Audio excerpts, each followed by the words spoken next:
Why the political establishment hates video games. Hey, it's Prince of Queens, and I was looking at NBC's recent anti gamer propaganda piece claiming that video games, with the help of Discord, was responsible for the rise of the alt right, and it occurred to me that I should make a video about this topic as I have been pondering it for a while.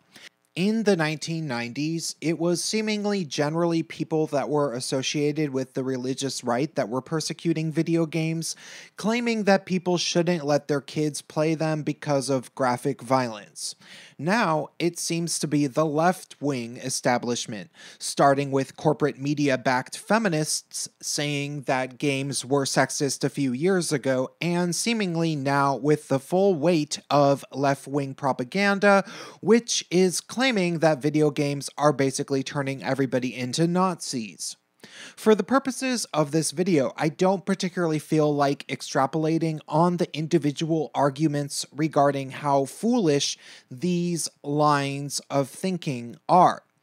Plenty of people have talked about the inaccuracies of whether or not video games make people violent or sexist, and I can assume such people will be addressing the allegation that they turn people into Nazis. What I am more interested in is trying to address the issue of why exactly members of the establishment politics of any given time seem so dead set on demonizing video games with every excuse that they can come up with, and what might be motivating them. Disclaimer, I will be using a number of anecdotes, but I'd be interested to hear from people like Aidan Paladin, who studies social psychology with a particular emphasis on video games, to hear whether or not my hypothesis makes sense.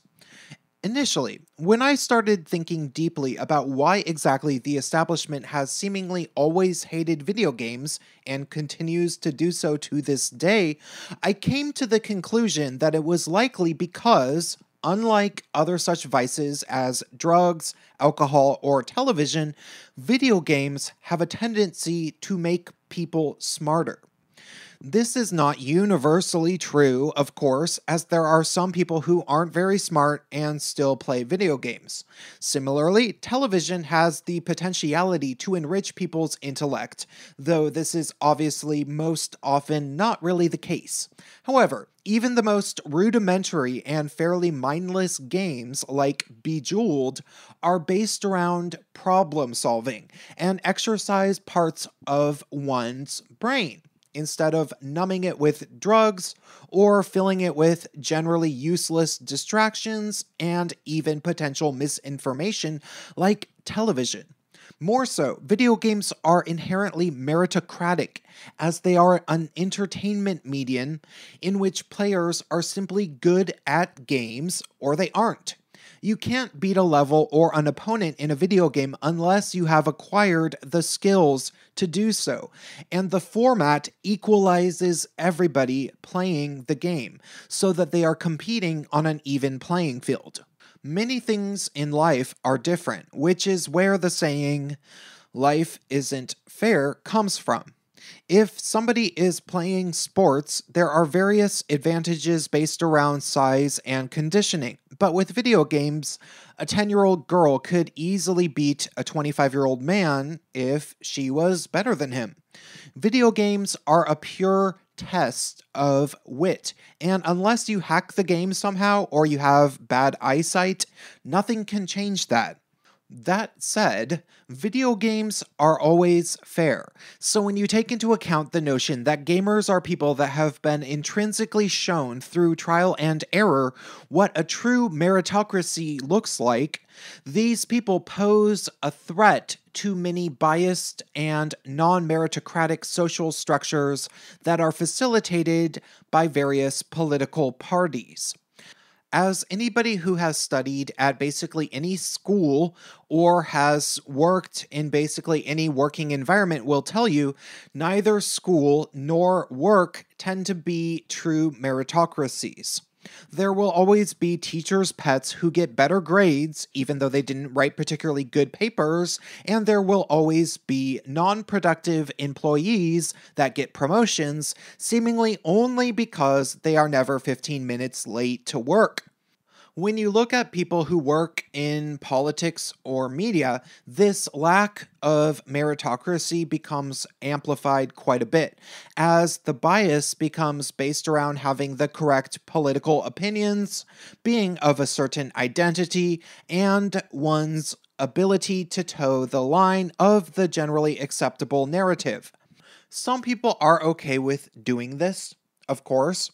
Generally, the teachers' pets of the world who have always gotten by in life based on being favored by whichever authority figure they could please that would open the right doors for them.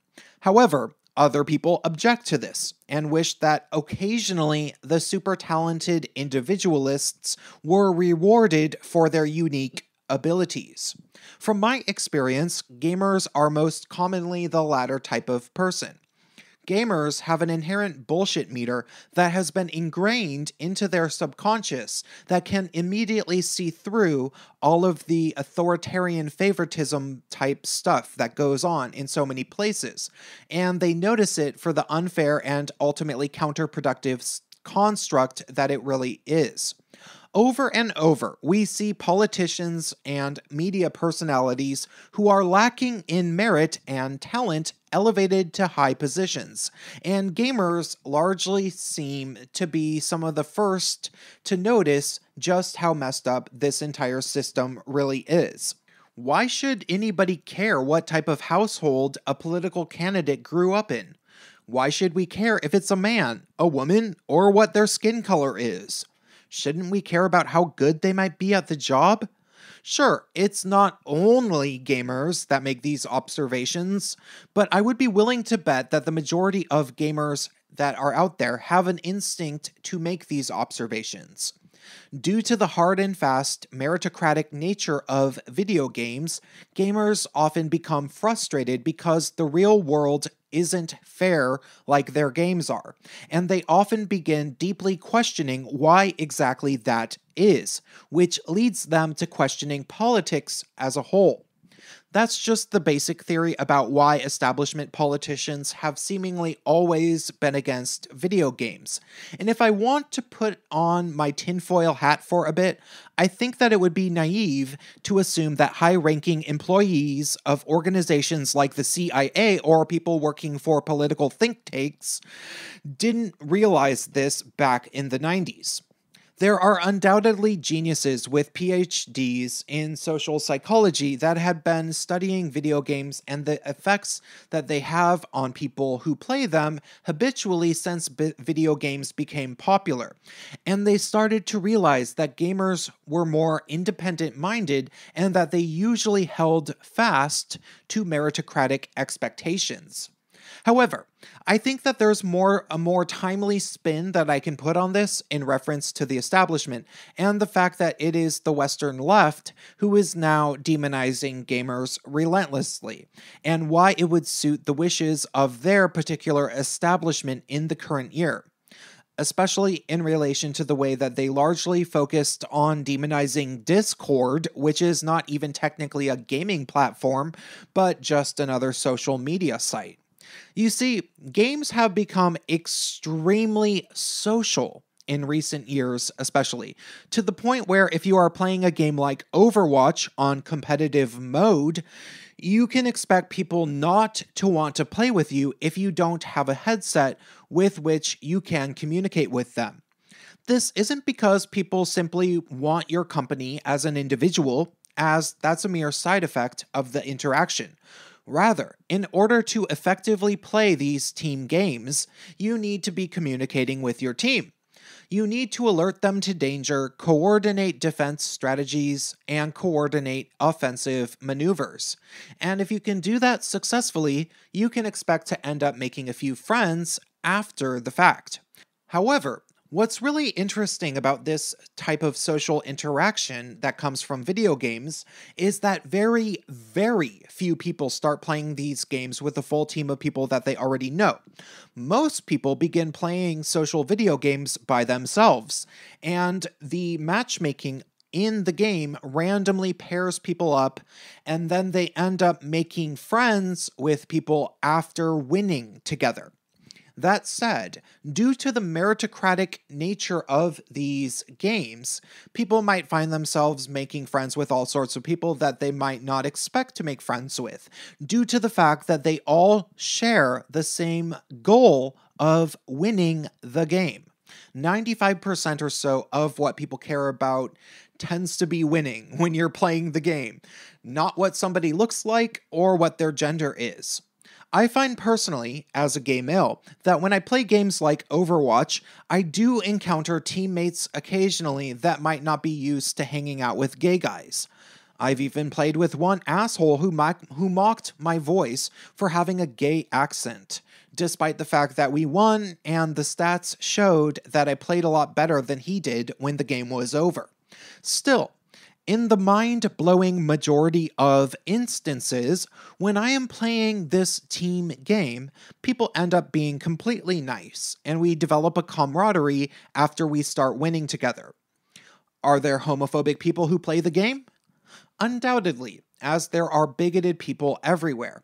However, sometimes I notice my teammates calling people faggots as insults, but they usually don't do it a whole bunch, likely because after a little while, they realize that I'm gay, and they don't want to offend me. Similarly, I have teammates who make crude jokes about women because guys have a tendency to do such things. However, if we have a female teammate, these guys almost unanimously are super nice to her, especially if she's good at the game.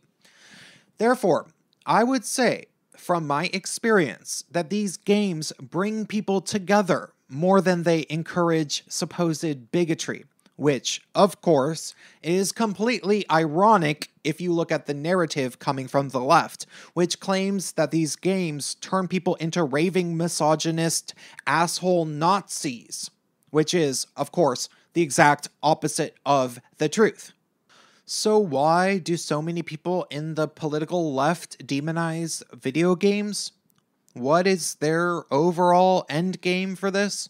Well, truthfully, I think a lot of them just don't want people to have an internal compass regarding fairness and meritocracy, but they deliberately want to keep people isolated and afraid of other demographics of people. Ultimately, they don't like that people can play games on the internet and get to know people that live in states that vote differently than one another. Divide and conquer will always be the most effective way to keep the populace obedient to the ruling government, but a fair and open internet has a tendency to bring people together, which seemingly is why the leftist establishment, which is still in power in many or most arenas in the West, can't stand the internet. I touch on this in greater detail in my video Throwing Rocks from the Ivory Tower, so you can take a look at this concept in that video if it intrigues you. But the point is fairly simple. It turns out that when people have a chance to really talk to each other honestly, they usually end up having more in common than they don't. But that's not good for the ruling class who wants to keep people divided. That's all I have to say for this video. Stay tuned.